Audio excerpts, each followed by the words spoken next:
Hey, c'est François et bienvenue dans cette nouvelle vidéo. Il y a quelques semaines, j'ai tourné une vidéo où je te partageais les 5 langues les plus faciles pour un francophone. Dans cette vidéo, je vais faire exactement l'inverse. L'idée de cette vidéo, c'est de te partager les 5 langues les plus difficiles pour un francophone. Mais attention, difficile ne veut pas dire impossible. Tu vas voir, les langues que je vais te partager dans cette vidéo sont peut-être plus difficiles qu'une langue facile comme l'espagnol ou l'italien, mais ça ne veut pas dire qu'elles sont impossibles. Alors on me pose souvent la question, François, quelle est la langue la plus difficile pour un francophone? Et à chaque fois, c'est très dur de répondre à cette question. Pourquoi c'est difficile? C'est difficile parce que c'est très subjectif. Premièrement, ça dépend de ta langue natale ou des langues que tu parles déjà. Deuxièmement, ça dépend de ta subjectivité avec les langues, ta sensitivité avec les langues. Bah oui, certaines personnes aiment plus la grammaire que d'autres. Certaines personnes aiment plus la prononciation que d'autres. Ça veut dire que si, pour toi, si tu aimes la grammaire, une langue avec beaucoup de grammaire comme le russe, ça sera quelque chose de facile et plaisant pour toi. Mais à l'inverse, si tu n'aimes pas du tout la grammaire, le russe, ça va être un véritable cauchemar. Ou alors, peut-être que tu aimes la prononciation, peut-être que tu as l'oreille musicale. Et c'est pourquoi, finalement, peut-être que le chinois mandarin et les 5 tons du chinois mandarin, ça va être un jeu d'enfant pour toi. Et troisièmement, ça dépendra de ta volonté et de l'effort que tu vas mettre pour apprendre la langue étrangère. Bref, il y a plein d'illusions qui entourent les langues étrangères, et encore plus sur le niveau de difficulté des langues étrangères. Par exemple, j'entends souvent que le français est la langue la plus difficile au monde. C'est complètement faux. C'est même une des langues les plus faciles. Mais encore une fois, ça dépend de quelle langue tu parles. Si tu es chinois et si tu parles chinois mandarin, le français sera une langue assez compliquée. Mais si tu es italien, si tu es espagnol, le français, ça sera un jeu d'enfant. Encore pire, il y a plein de clichés qui entourent les langues étrangères. Par exemple, quand j'ai dit à tout le monde que j'allais apprendre le russe, tout le monde était considérablement effrayé, se disait « mais c'est complètement impossible, comment tu vas faire pour apprendre l'alphabet cyrillique ?» Pour te dire la vérité, l'alphabet cyrillique, ça s'apprend très facilement. J'ai mis seulement 2 heures pour le maîtriser. C'est après que ça se complique. Bref, il y a plein de clichés, d'illusions qui entourent les langues étrangères. Et c'est pourquoi, parfois, on a l'impression qu'une langue est super difficile, alors qu'en réalité, elle est extrêmement facile.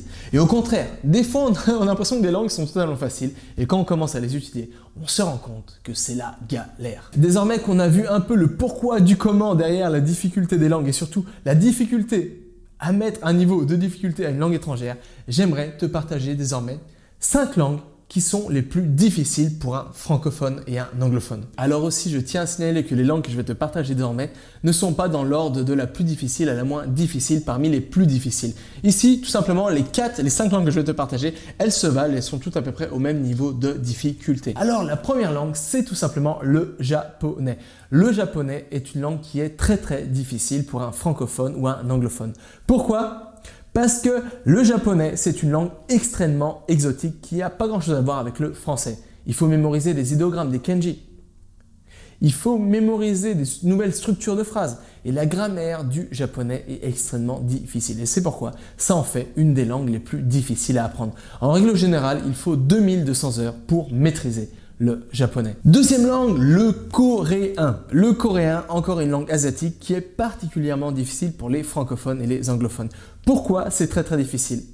Alors bien souvent on a l'impression que le coréen, ce qui est très difficile, c'est le script. Mais selon ma connaissance, j'ai pas mal d'amis qui sont partis en Corée, qui ont essayé d'apprendre le coréen. Ils m'ont dit que finalement, le coréen, le script du coréen, c'était quelque chose qui était assez logique et finalement, il fallait, c'est un peu comme le cyrillique, il fallait, je sais pas, 2, 3, 4 heures pour le maîtriser. C'est après que ça se complique. Une des grandes difficultés du coréen, c'est que c'est une langue extrêmement riche. Il y a presque 1 million de mots de vocabulaire en coréen. Ça veut dire que pour maîtriser le coréen, il faut emmagasiner un grand nombre de mots. Et la grammaire aussi est très compliquée. Ensuite, la troisième langue la plus difficile pour un francophone ou un anglophone, c'est l'arabe. L'arabe est très difficile. Déjà, il faut se faire au script qui est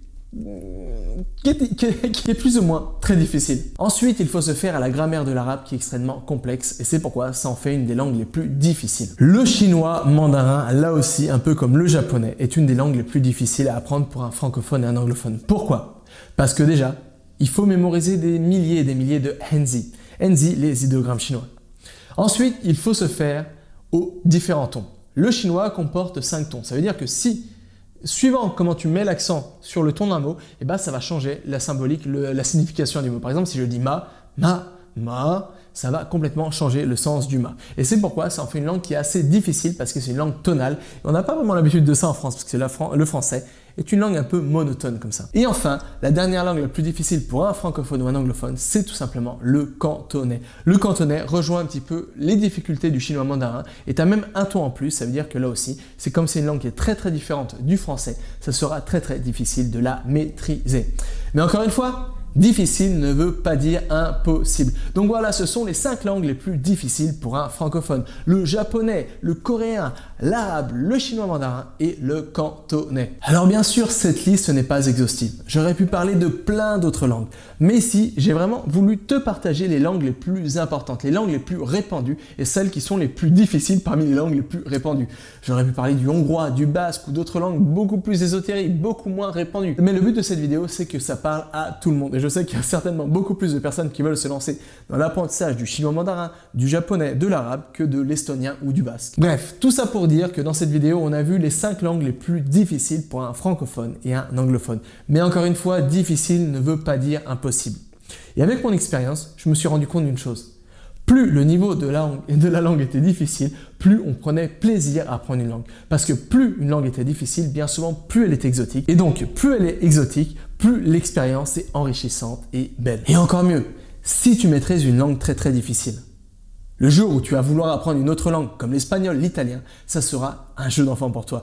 Parce que tu vas dire, si j'ai déjà appris le japonais, si j'ai déjà appris l'arabe, le chinois mandarin, l'italien, l'espagnol, le portugais, ça va être un véritable jeu d'enfant. C'est pourquoi commencer ou alors apprendre une langue difficile, par la suite, ça simplifie l'apprentissage de n'importe quelle autre langue. Alors, si tu veux aller encore plus loin, si tu veux mettre toutes les chances de ton côté pour atteindre tes objectifs dans la langue que tu souhaites apprendre ou la langue que tu es en train d'apprendre, j'ai quelque chose pour toi.